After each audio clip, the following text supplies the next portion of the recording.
Orando com o Santo do dia, 17 de setembro.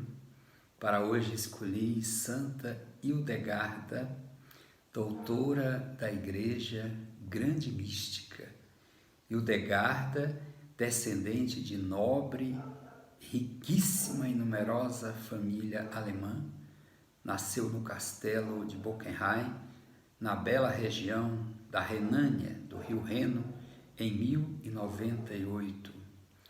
E como era costume na época, a sua família a destinou para a vida religiosa. Ela foi entregue aos 8 anos de idade aos cuidados de religiosas, mais especificamente da abadesa Judita do convento das monjas beneditinas. Lá recebeu os primeiros fundamentos dos ensinamentos de Cristo, aprendendo o desapego que deveria ter com as coisas e vaidades mundanas. Assim, depois de conhecer e conviver na comunidade religiosa, Hildegarda pediu para ser aceita entre as beneditinas, ingressando como noviça sem dificuldade alguma. Quando em 1136 a superiora Judita morreu, a direção do mosteiro passou para as mãos de Hildegarda, que além desse convento, sob seu governo, ela fundou outros 2. Em 1147, o de Bingen, e em 1165, o de Eibingen, ambos na Alemanha. Mas é interessante e maravilhoso olhar a vida de Santa Hildegarda, que desde a infância ela apresentava uma personalidade muito carismática e um alto grau de elevação mística.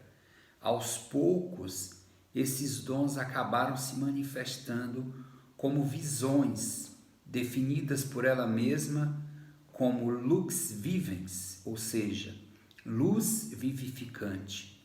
Um dia, Hildegarda ouviu uma voz superior que ela identificou como do Espírito Santo, ordenando-lhe que escrevesse todas as revelações que lhe eram feitas. Santa Hildegarda, ela tinha uma formação boa e ela ficava em dúvida, tinha medo se aquilo verdadeiramente era algo sobrenatural de Deus ou se era fruto de quem sabe, de um devaneio. E os verdadeiros místicos são sempre muito sérios. Também Hildegarda desejou submeter-se à autoridade de pessoas sábias para discernir a origem das suas visões, temendo que fossem fruto de ilusões e que não viessem de Deus.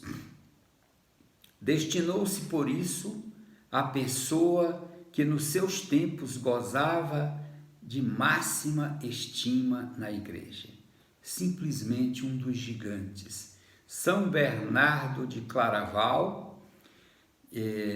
que a gente viu outro dia na sua festa. Ele tranquilizou e encorajou Hildegarda. Ele logo percebeu que aquelas revelações eram de Deus, eram o Espírito Santo. E aí ela ficou verdadeiramente tranquila e continuou a escrever, como o Espírito Santo determinou, todas aquelas revelações. Mas foi justamente a partir do Papa, o Papa Eugênio III, que presidia um sínodo em Treveri, ele leu um texto ditado por Hildegarda, apresentando-lhe ao arcebispo Henrico de Mendonça. O Papa autorizou a mística a escrever as suas visões e a falar em público. E a partir desse momento, o prestígio espiritual da mística de Hildegard realmente cresceu muito, tanto que seus contemporâneos lhe atribuíram o título de profetisa teotônica, isto é, queridos amigos, o selo de uma experiência autêntica do Espírito Santo, fonte de todo o carisma. A pessoa depositária de dons sobrenaturais nunca se orgulha, não os ostenta e, sobretudo, mostra total obediência à autoridade eclesial. Todo o dom distribuído pelo Espírito Santo, de fato, é destinado à edificação da igreja. E a igreja, através de seus pastores, reconhece sua autoridade. Essas palavras foram ditas pelo Papa Emérito Bento XVI, que em 2012 elevou Santa Hildegarda à categoria de doutora da Igreja, com toda a razão e justiça.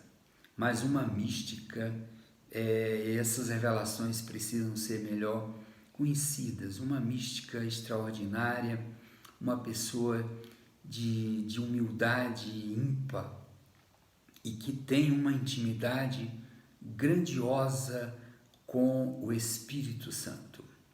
Então, como a gente viu, Hildegarda, ela foi orientada por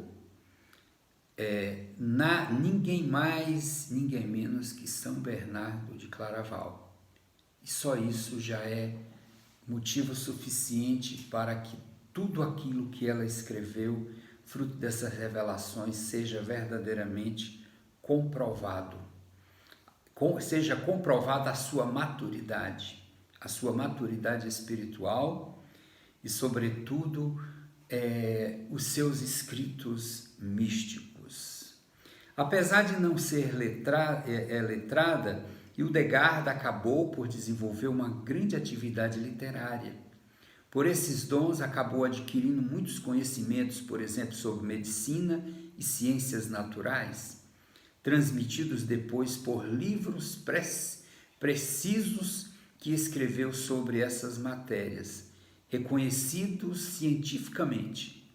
Mas o seu talento enciclopédico expressou-se em particular no canto e na música. Ela foi talvez a primeira mulher musicista da história da Igreja Católica. O final de sua vida foi muito sofrido e amargurado. Além de estar muito doente, ainda foi vítima de injustiças e mentiras, devido ao seu rigor como superiora e disciplinada. Naturalmente que nem todas as pessoas compreendem que a obediência é um dom que liberta.